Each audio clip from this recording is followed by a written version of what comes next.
Halo teman-teman, kembali lagi di channel saya Johannes Lee dan kali ini saya akan membahas faktor-faktor apa saja yang menentukan posisi iklan di Lazada. Ya, mungkin teman-teman saat ini bingung ya, apa saja sih yang menentukan posisi iklan saya di Lazada, atau teman-teman juga sudah pasang iklan tidak menemukan iklan-iklan saya ya. Nah, teman-teman, nanti kita akan bahas semua itu.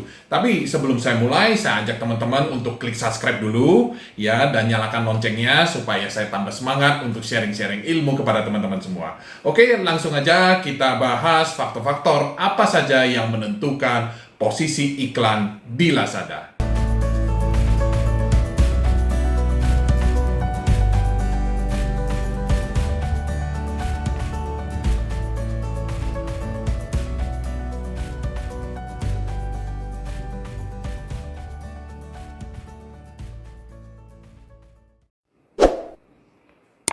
Di video ini saya akan menjelaskan penentu posisi iklan di Lazada.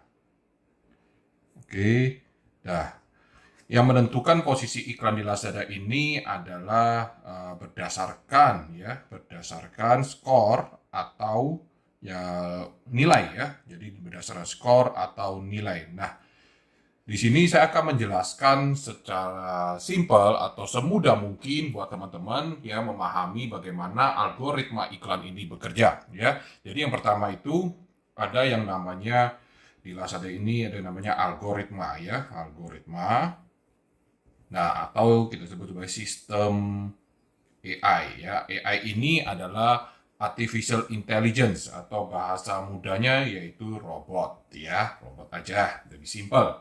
Oke, di sini di Lazada sudah ada yang namanya robot ya, robot di belakang sistem ya. Jadi di sini robot ini akan membaca data-data kita ya, seperti itu. Lalu kita akan pasang iklan ya. Kalau kita pasang iklan, maka data iklan ini akan dikirim ke si robot ini ya. Lalu apa yang terjadi yaitu di dalam algoritma ini akan mengeluarkan skor ya, skor.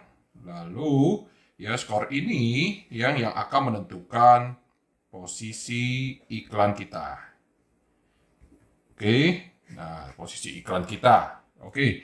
Lalu bagaimana sistem ini memberikan skor kita ya, berdasarkan apa saja? Yang pertama ya berdasarkan bid price. Oke, bid price ya atau biaya per klik ya, biaya per klik. Nah, pada saat video ini dibuat, biaya per kliknya itu dimulai dari Rp250 per klik ya. Semakin tinggi bidnya, semakin tinggi biaya per kliknya, maka skornya pun akan semakin tinggi. Oke. Lalu yang kedua, tentunya berdasarkan performa produk ya, performa produk. Nah, produk ini seperti apa? Oke, saya akan geser dulu di sini ya, teman-teman ya. Performa produk ini ada yang namanya atribut ya, atribut. Lalu ada yang namanya kategori ya. Ada namanya judul produk ya. Lalu ada konten produk juga. Konten produk ya, konten produk itu seperti foto, video, deskripsi dan lain-lain. Lalu juga ada yang namanya history penjualan ya. Jadi sistem akan membaca data dari produk tersebut. Oke. Lalu apalagi yang ketiga adalah performa toko ya. Performa toko. Nah, performa toko ini adalah seller rating ya, rating toko, seller rating. Ya, bisa bilang seperti chat ya, fulfillment ini pengiriman ya, teman-teman ya, fulfillment. Ya, seperti tingkat return-nya, tingkat cancellation-nya, atau tingkat berapa cepat teman-teman mengirimnya. Nah, ini masuk dalam kategori fulfillment ya. Oke.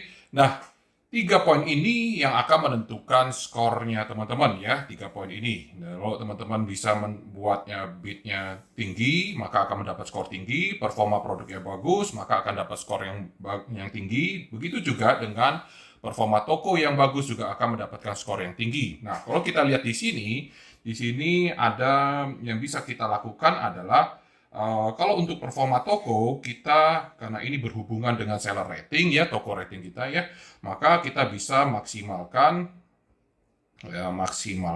yang performa toko ya. Jadi kita bisa maksimalkan performa toko ya. Jadi kita bisa tingkatkan seller rating kita, chat responnya kita secepat mungkin, lalu fulfillment-nya sebaiknya tidak ada cancellation ya, maka kita bisa mendapatkan skor yang tinggi ya. Begitu juga dengan performa produk ya. Kalau performa produk kita lebih ke pilih produk yang tepat ya. Pilih produk yang tepat ya. Produk yang tepat untuk diiklankan ya, supaya bisa mendapatkan skor tinggi ya, begitu ya. Nah, bagaimana dengan yang bid price atau biaya per klik? Nah, kalau biaya per klik menurut saya ini sangat resiko kalau kita main di yang namanya tinggi-tinggian bid ya, tinggi-tinggian atau biaya per kliknya kita buat setinggi mungkin untuk mendapatkan skor yang tinggi, maka ini beresiko. Resiko maksudnya apa? Kalau biaya per klik ini terlalu tinggi ya, terlalu tinggi dari margin keuntungan ya,